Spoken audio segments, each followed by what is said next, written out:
Hi everyone, welcome back to FPL Moneyball, where we use data analysis to find the best players for your fantasy football team. Today we'll be doing a Matchday 3 UEFA Fantasy Football review, where we'll be going through the key highlights of the match week and how my team performed, scoring 64 points this matchday. So let's jump straight into the matches this game week.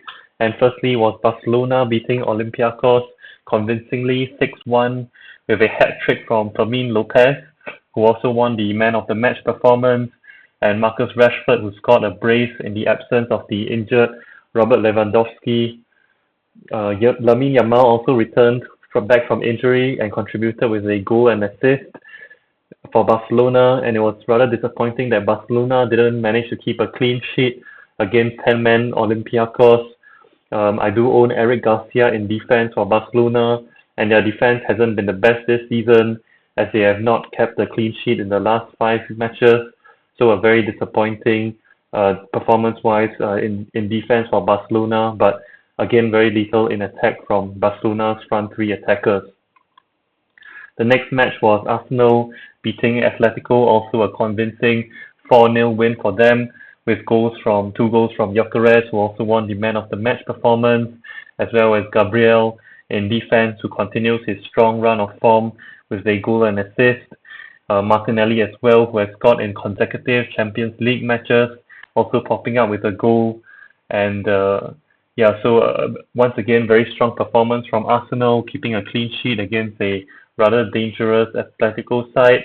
So the Arsenal defense continues to be one of the top in the Champions League, as well as in the Premier League. So continue to do own Arsenal assets, as they have been very strong at the back this season.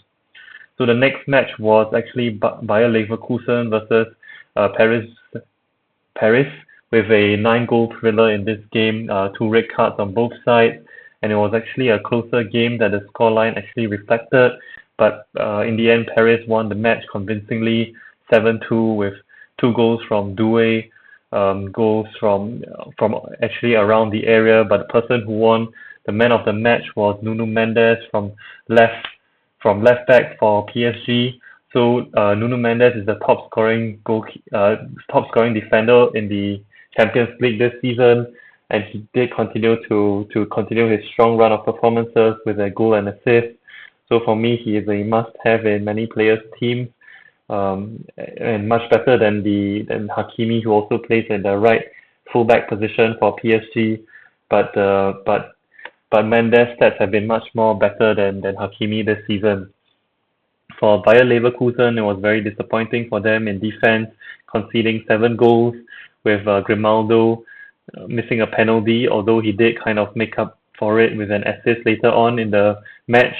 But after missing the penalty, he was taken off the penalty and was given to Garcia, who scored the penalty. So we'll see whether the penalty taker for Bayer Leverkusen has changed, and this will make Grimaldo a much less attractive opinion to own, in my opinion, in many managers' teams. So the next match was Borussia Dortmund winning against Copenhagen 4-2 with goals from Nemanja, 2 goals for him.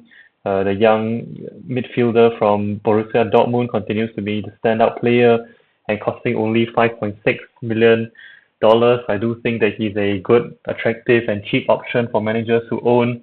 And Dortmund's matches do improve in the next few game weeks, so I'll be looking to include him in one of my teams going forward, due to his cheap budget as well as the strong performances over the last few game weeks. Next was Newcastle beating Benfica convincingly 3-0 as well. Anthony Gordon continues his strong run of performances in the Champions League with an goal and assist, and the Man of the Match performance as well with a rating of 8.7. Pope in Newcastle goalkeeper also did manage to come away with an assist, as well as a brace from Harvey Barnes, who came off the bench.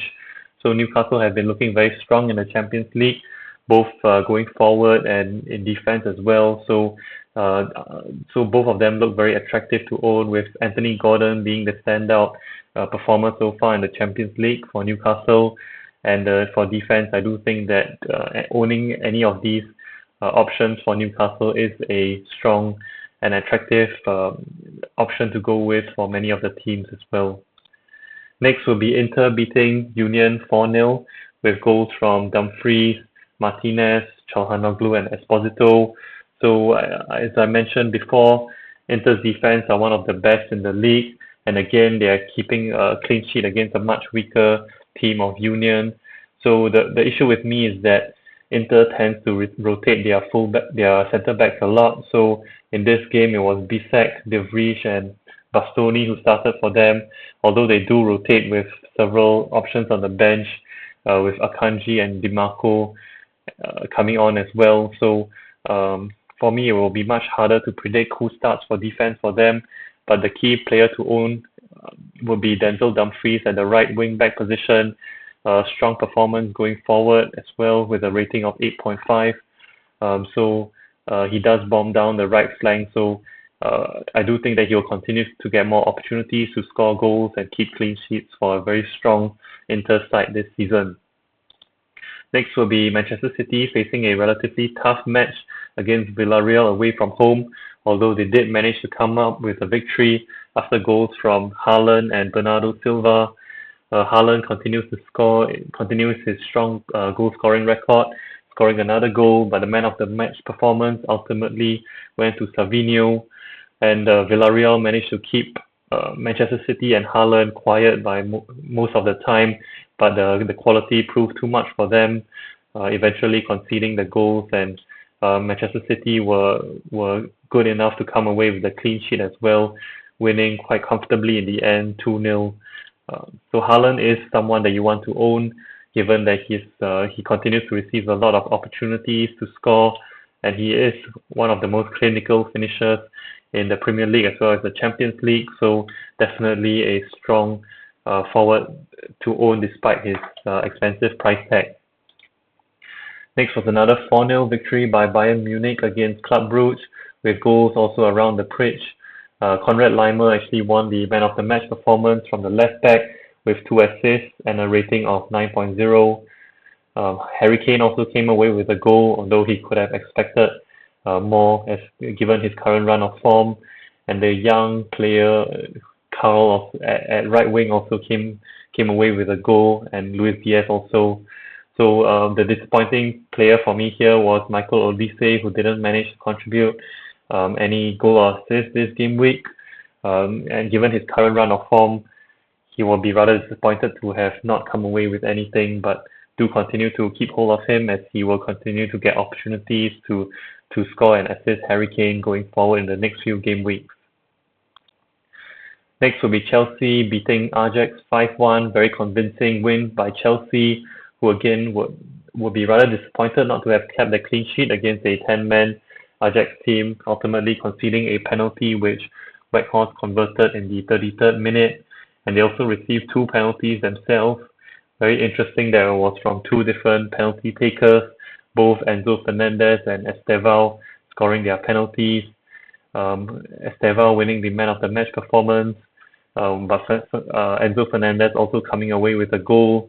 And interesting to see that Chelsea did rotate quite a bit with players such as Lavia, Gittens, Gui, Bonanotte coming in to rotate during the Champions League midweek game, and Caicedo also coming in playing out of position at the right back for Chelsea this game week. Next was Liverpool also beating Frankfurt by the scoreline of 5-1. Wirtz finally breaking his goal and assist drought with 2 assists this game week. Man of the match was Szoboszlai with 1 goal and 1 assist, as well as Van Dijk and Konate both popping up with a goal each. Ekatike also continued to score despite playing alongside Isak at the forward position, although Isak continues to be rather poor, only scoring a rating of 6.5 this game week.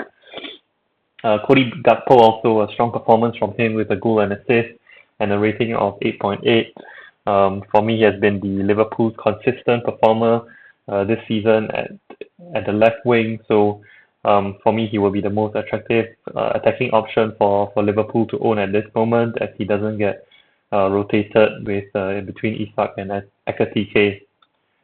Next was a ball 0-0 draw between Tottenham and Monaco. Man of the match was Vicario with a rating of 9.4, who managed to make 9 saves this game week. So a very impressive performance from him, helping him to keep the clean sheet for his Spurs defense, which have been struggling lately.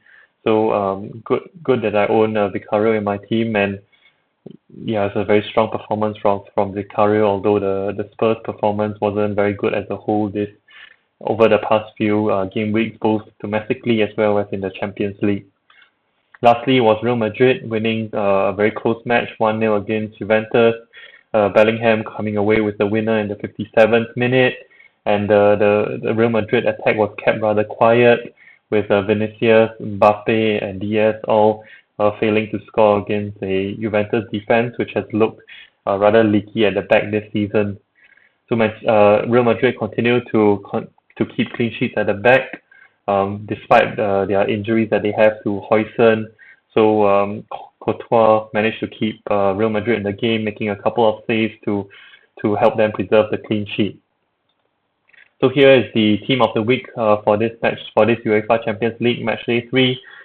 Key players that I think are good, have been consistent over the past few game weeks will be Anthony Gordon from Newcastle, Nemanja from Borussia Dortmund, as well as the fullbacks Nuno Mendes, Denzel Dumfries, Gabriel and Van Dijk also in defense, who have been very consistent and strong performers for Premier League sides this season so far.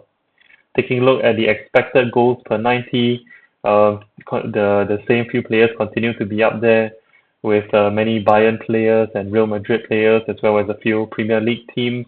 So these are the teams that have shown the strongest potential going forward. And on the flip side for defense, there's also the similar teams up there to target, such as Bayern Munich, Arsenal, Real Madrid, Newcastle, and Liverpool, who have all shown rather strong defensive performances this season so far in the Champions League, as well as domestically. So I managed to score 64 points this game week. Forward line, rather disappointing compared to last week, although Harry Kane and Haaland both did manage to score a goal, and I captained Harry Kane, so he managed to score 12 points and Haaland 6 points. Midfielders also rather disappointing. The only takeaway was Gula here, who won the man of the match performance against Juventus. And my defense mostly carried this team, with Van Dijk scoring the goal as well as coming away with a man of the match performance, and Vicario also keeping the clean sheet and helping them with a man of the match performance. So I do think that I could potentially play the wild card over the next few game weeks, looking to target some of the players which I mentioned just now that do have a favorable run of fixtures. So for me, the players I will target will be Nemanja from Borussia Dortmund, who does face a tough game week next week against Manchester City, but after that his fixtures do improve against Villarreal and Bordeaux at home. So other players that I would target also will be from the Inter side, Denzel Dumfries, who continues to be very strong going forward and keeping clean sheets for Inter as well. And Newcastle side, Anthony Gordon, who scored another player of the match this game week after a strong 13 points last game week against Union. I do think he's a standout performer for me to own for Newcastle side. Lastly, I do want to own Arsenal defense. Gabriel looks like the most interesting option after Calafiori was being rotated again. So I think the fullbacks are much safer. The centre backs are a much safer option for players to stick to, given that Arsenal do rotate quite a bit in defense. And also potentially looking at owning some Chelsea assets, as they do face a favorable run of form. Aside from their match against Barcelona in game week 5, they do face relatively easy opponents of Karabakh, Atalanta, and Paphos. So that was it for my Matchday 3 UEFA Champions League review. Hope you found this video useful and informative, and so stay tuned for my next Matchday 4 team selection video.